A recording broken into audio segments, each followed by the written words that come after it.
Hey everyone, and welcome back. Today we are diving into the exciting world of crypto bots, specifically a Solana volume bot built using TypeScript and a powerful Telegram framework, Telegraf.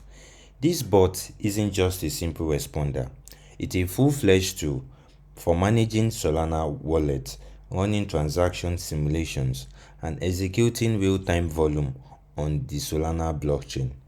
We will walk through the entire code base piece by piece. Let's get started.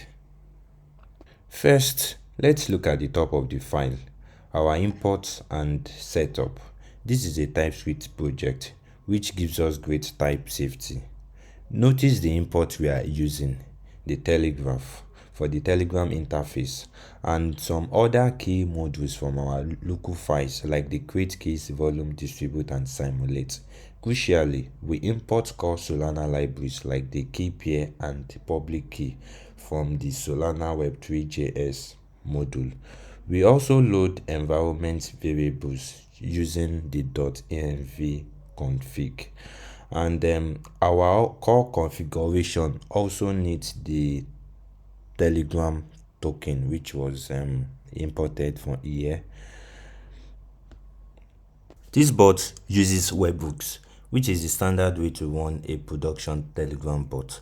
So we set up an express server to listen for Telegram updates, and the app post webhook line, which is here, is the line where we receive a Telegram update and we then pass it to the bot.handle updates, which is here.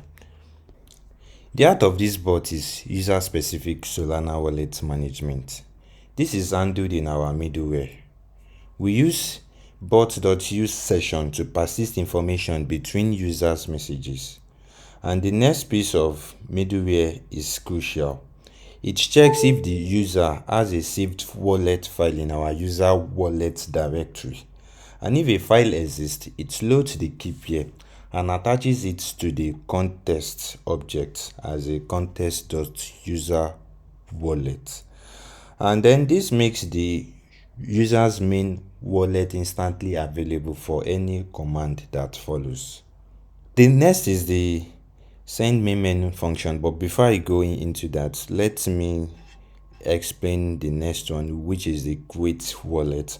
And this is the command that generates a brand new Solana key pair, and it also serializes the private key and saves it to a file specific to the user's Telegram ID. And also it's a one-time display of the private key for backup. So there is also another command, which is the my wallet command, and what it does is it retrieves the saved wallet and also checks the current SOL balance on the network, and it displays the address and the balance, which so this is the my wallet command. Now back to the send main menu function. The user experience is built around the send main menu function, which is triggered by the start or the menu command. And this function dynamically builds an inline keyboard based on the user status. If they don't have a wallet, they only see the create wallet. But if they have a wallet and they have an insufficient funds, they'd see simulate and my wallet. If they are funded, the full menu unlocks, which involves the create Keypairs, the distribute, the start volume, and the reclaim. So now to the action handlers. Telegraf uses bot.action to handle inline button presses. For example, bot.action menu 1 is triggered by the create Keypairs button, and this sends a new menu asking the user to choose to create 5 or 10 Keypairs or use an existing ones. Look at this line. This is a regular expression that catches dynamic button presses. It extracts the action and the user ID, showing how we can handle a variety of dynamic button input with a single handler. Now for the actual crypto operations, the exciting part where we interact with Solana. When a user hits the distribute, we guide them to enter some parameters, and the bot sets a session state, and this is a classic pattern for handling conversational inputs. Now to the test handler, and this is the block where the magic happens. When the users types their parameters, the bot checks the context.session.waiting for.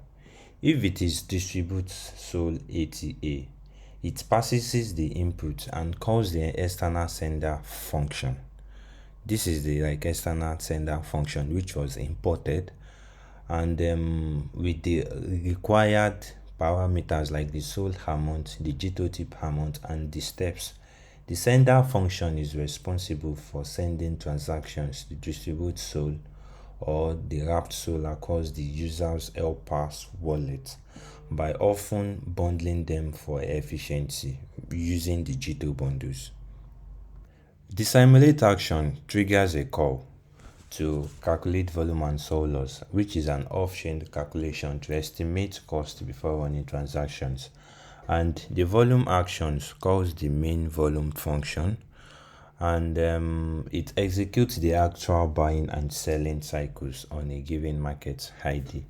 And lastly, there is the reclaim, and what it does, it calls the create returns, which is also imported, and the function sweeps all the remaining sols or token from the upper wallet back to the user's main wallet. So next is the middleware I built, of which we can use to deploy our bot on a server, and I think I will be making a video next on how you can deploy your Telegram bot into a server. In this case, I'm using a railway. So, and also you can deploy it locally, and in that, so I'm also going to be explaining how that can be done in my next video. Thank you. And there you have it, a deep dive into a sophisticated Solana volume bot. We've covered the Telegraf setup, the dynamic wallet management via middleware, the inline keyboard navigation, and the robust test handling to parse complex commands and execute real-world Solana transaction. This project is a great example of combining a high-level framework like Telegraf with low-level blockchain interaction. If you enjoyed this breakdown, hit that like button and subscribe for more code deep dives. The full code is available in the description below. Let me know in the comments section what project you want to see next. Thanks for watching.